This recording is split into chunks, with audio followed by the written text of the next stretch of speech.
Okay, welcome everyone. It looks like we are streaming live on Facebook. Uh, this is the first in a series of webinars about accessing your Akashic wisdom. And the first session tonight is going to just be all about what is the Akashic Record, because, lots of people don't have a lot of experience with that. And it's kind of a different thing that we didn't learn about in school. So we're just going to talk about what that is. So, one way of looking at it is to think of it as just another source of guidance.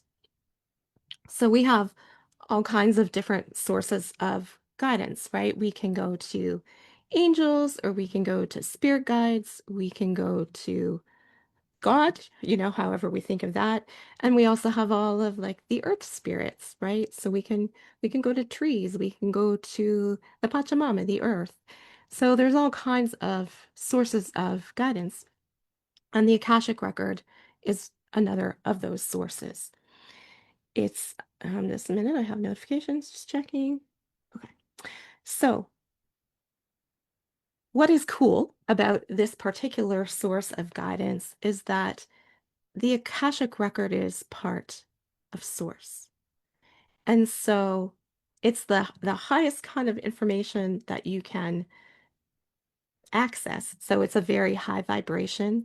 It's part of Source. So it's you don't have to worry about it not like it's not going to mess with you, right? It's very straightforward and always very, very loving. And because your Akashic Record is bespoke to you, then any answer that comes is also very specific to you and your soul's journey and what your soul is about, which is really, really cool because when we go to a lot of other sources, we don't know for sure that that's the case. So, one way to think about it is that it's another source of guidance.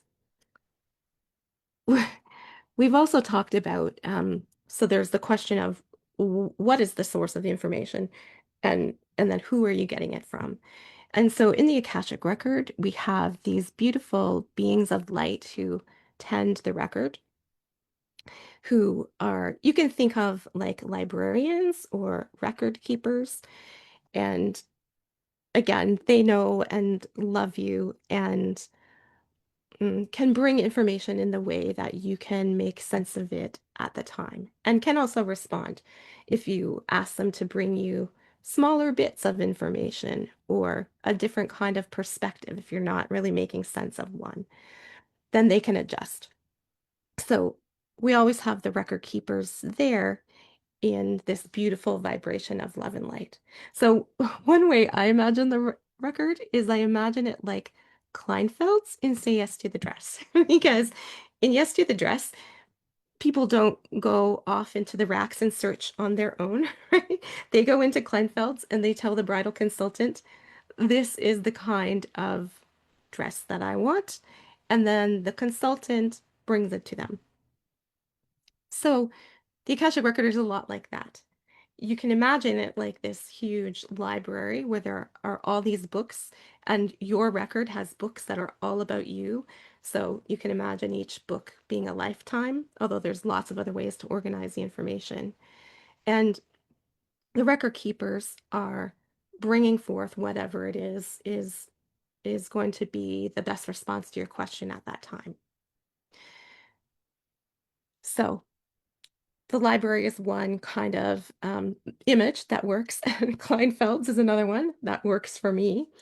Um, in the more digital age, you can also think of the Akash like a field. So it's like this vibratory field of information where that contains like all the information of everything ever.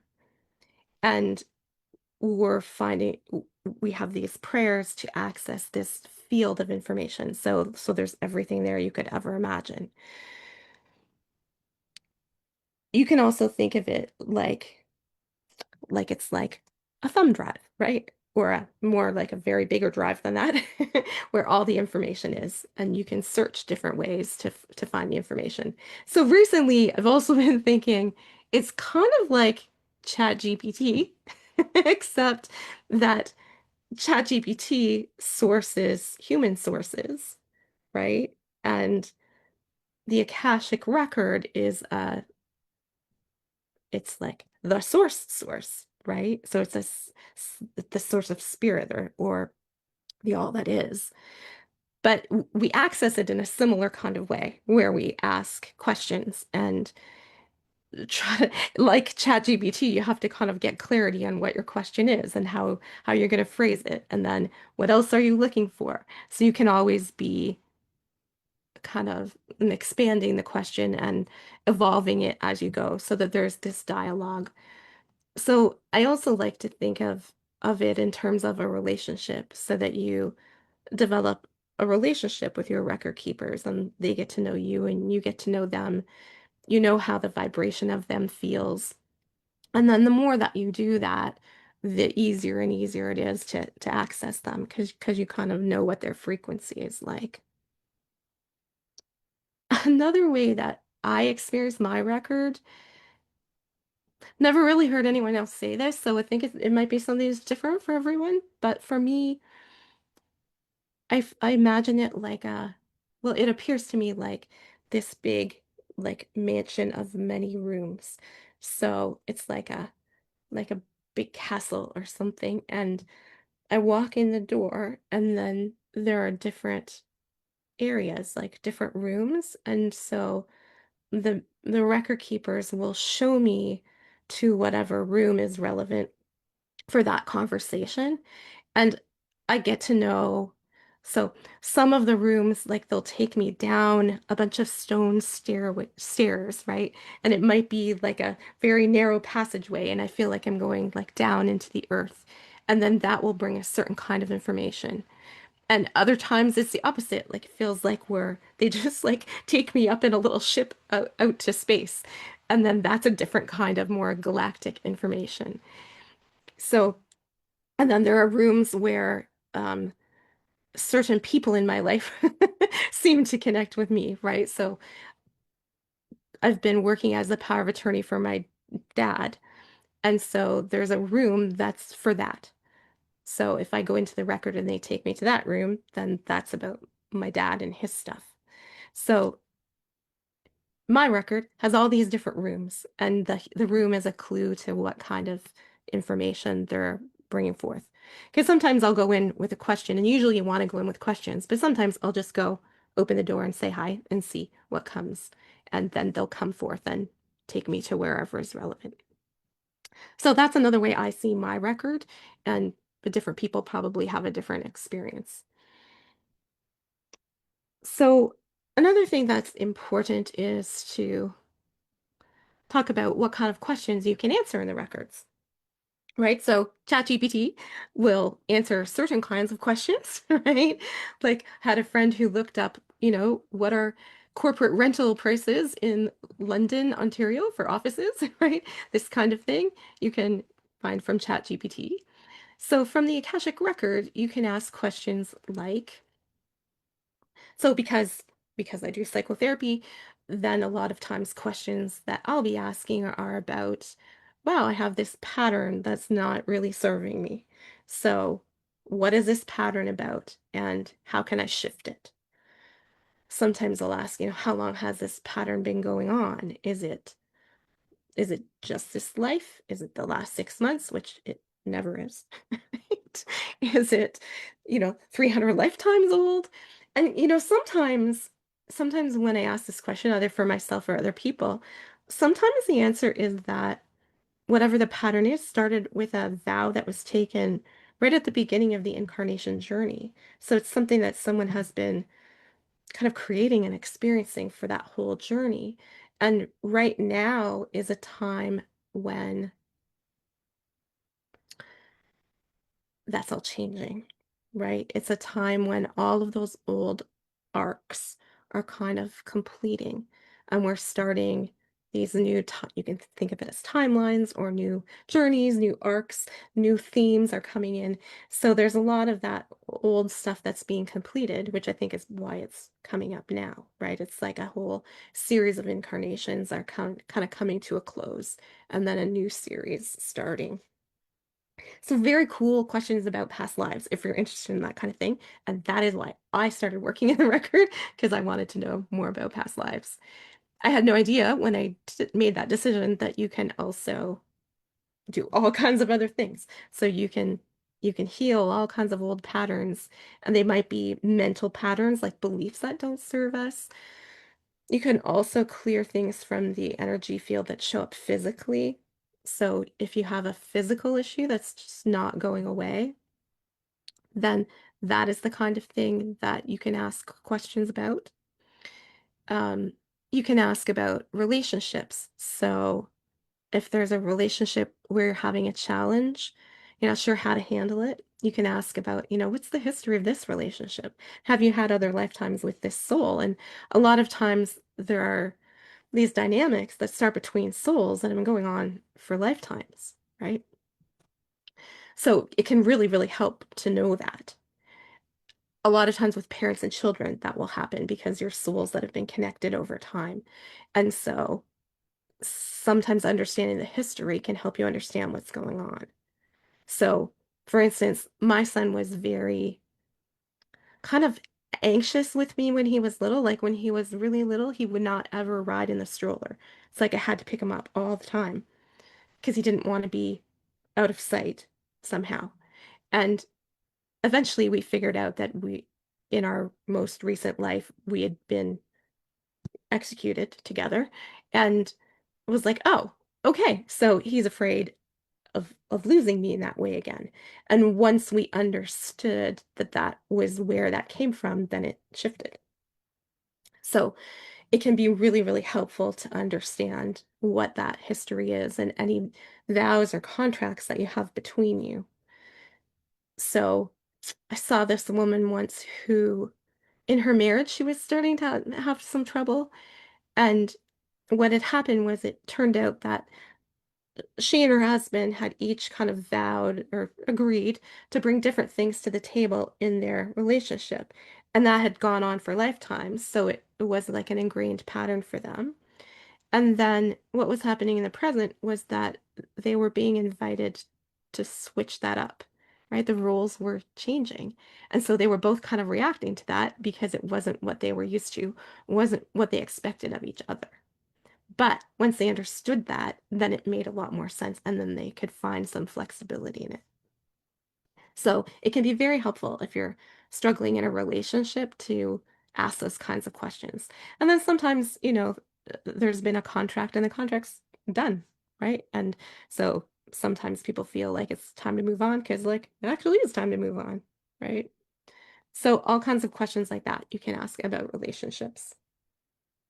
In the same way, you can ask about a job. Is this job still aligned for me? Is there something else being called forth? Or is it more about showing up differently in the same job, right? Different and same. So there can be lots of things about your work. Or if you're feeling like it's time for a change, you can ask about like, well, what kind of change would serve? What kind of change is my soul kind of plotted a course for, so that you have a better sense of what it is that's being called forth. And then, sometimes people will just have like a weird sense or a weird feeling, like something in the body that it's not an obvious medical thing, but it's something that kind of bothers them. Or like they might feel like a presence around or something. So when the if you have a weird thing, you'll know what I mean. And then you can ask about the weird stuff, like what is going on with that? What is this energy I feel, or what is this weird sensation in my body, or what is if you're practicing getting intuitive information, then it might be coming through in a way you don't really understand yet, and so then you can ask like, what is that? So lots of different kinds of questions that you can ask in the record, all of which I think are very, very cool. So, how do we do this? Right? So that I'm going to be teaching a course about accessing your Akashic records starting in October. And the process that I'm teaching comes from Lisa Barnett of AkashicKnowing.com. Been training with her to teach for the last year, but I've started working with her like 10 years ago. And the reason that I like her system is that it's step by step. It starts with setting an intention that whatever comes through is only for the highest good, which is important, right? Kind of setting the stage in your mind and also your body, opening your heart. And then there are prayers, access prayers that open the record. And there's a few different ones. So you can use whichever resonates with you. And then we talk a lot in the course about asking questions, like because like Kleinfeld's or ChatGPT, the question is what opens the doorway to bring you the information. So it's kind of important to spend some time understanding what kind of questions are going to yield the most and the answer that you're actually looking for. So we talk a lot about questions, and then there's a little prayer to close the record. So it's this nice step-by-step process that's really easy to follow, especially if you haven't practiced a lot of that kind of thing. And so it's really easy to learn. And in the course, we do so much practice that you get, it becomes easier and easier to just drop into that energy the more that you kind of open the door. So that's how the course will work.